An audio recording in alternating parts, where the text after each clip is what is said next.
person. There are a few others. And to this day, I don't think the subtitling translation doesn't cost that much. Really? I don't think so. I mean, not the kind of money that you're probably thinking. Well, what about like somebody like the very famous person who's Inigo? Right. Yeah. Yeah. He gets paid. I don't know if I can say this publicly. Well, you don't have to say what he gets paid. But not as much as people think. Really? But he does, they do a lot of movies. I mean, yeah.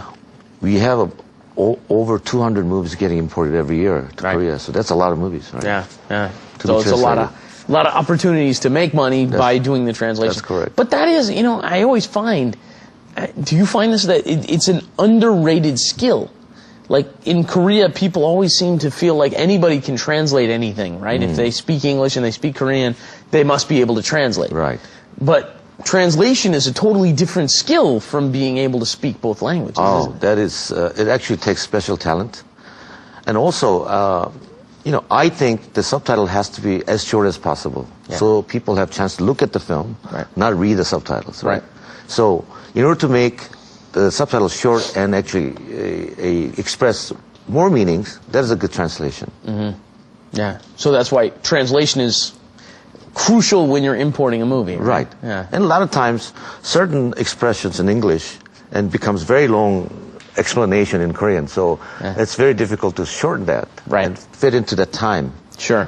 Because it's cultural, right? So you feel like you have to explain, for them to understand this one sentence, you have to explain this whole cultural background. And it passes by really fast. And you can't do that. Right. You can't do that. You don't have that much time, right? Right. Hence, it's a very challenging career. Right. Also, you can rewrite the movie if you want. You end up having to rewrite the movie to some extent, right? A lot of times I did that, though. Actually, certain things you change the expression so that the ratings doesn't, Right. And so you have to do a lot of that. So it's a special talent.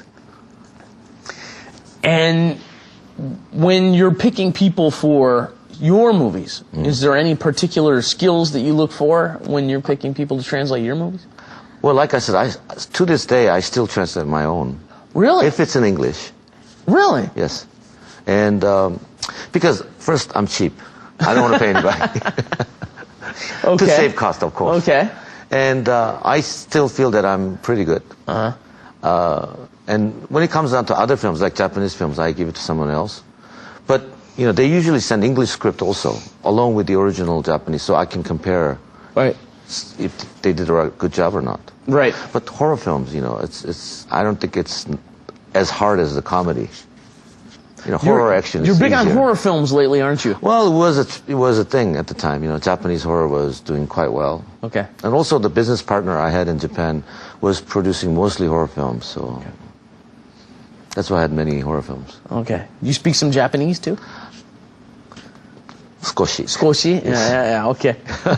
And you had a Japanese business partner, so you're dealing with all over the world now, huh?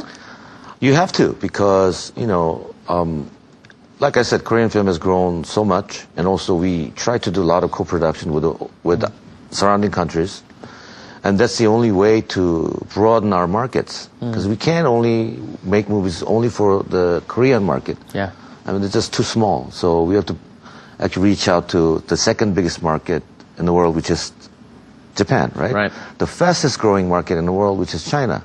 Right. We're right in the middle. It's a great opportunity. So we have to reach out to these two countries and try to make both countries our market. So that's how we can actually develop or be advanced in this market, Right.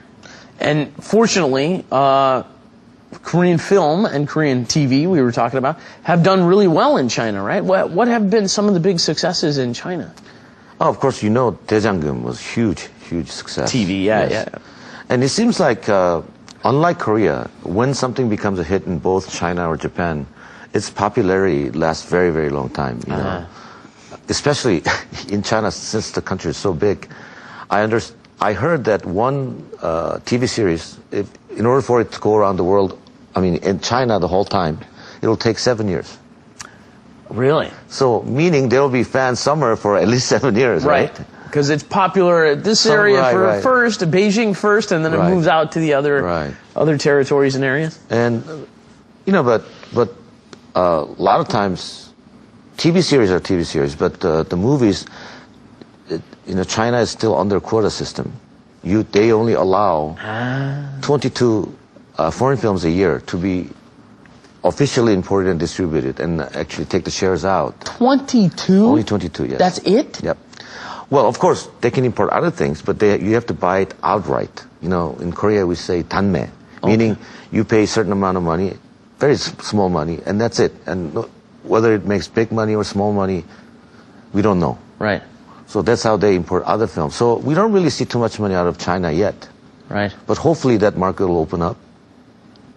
Yeah, 22 films. I'm sorry, I'm still in shock. Quota. I mean, you've got a country of 1 billion people, and they only will take 22 foreign films. That must be, 21 of them must be American. Yes, huh? basically, yeah. yes. Yeah. Whatever the most popular American films are, those are the ones that they import.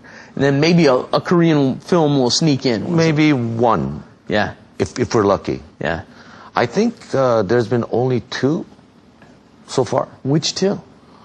I think the movie called Classic was one. Classic? Yeah, I heard maybe 국가대표 maybe this last year. Okay. I'm not sure, but I've heard only 2. Only 2. Yeah, so far. And where do you see Korean film headed now?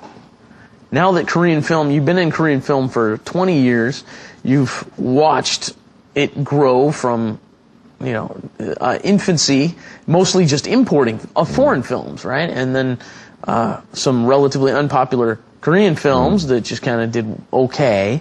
And then Shiri, and then up through Shilmido and other films. Where do you see it headed? It's been a while since there was, The Host was the last big blockbuster that I can recall. Hyundai. Hyundai. Oh, okay, Right. Hyundai was a blockbuster too. Right. But I look at Korean films, I think I can probably talk about my hope and wish. Good. Please do. Which is, Korea has to expand, like I was saying earlier, to overseas. And we now see a lot of people in the film industry who speak English. When I first started, virtually nobody spoke English. That's how I was able to do quite well, picking films, talking to foreign sellers, translating. But nowadays, a lot of young people speak English, and they can do a lot of business with, foreign countries. Sure. That means we could probably do a lot of corporate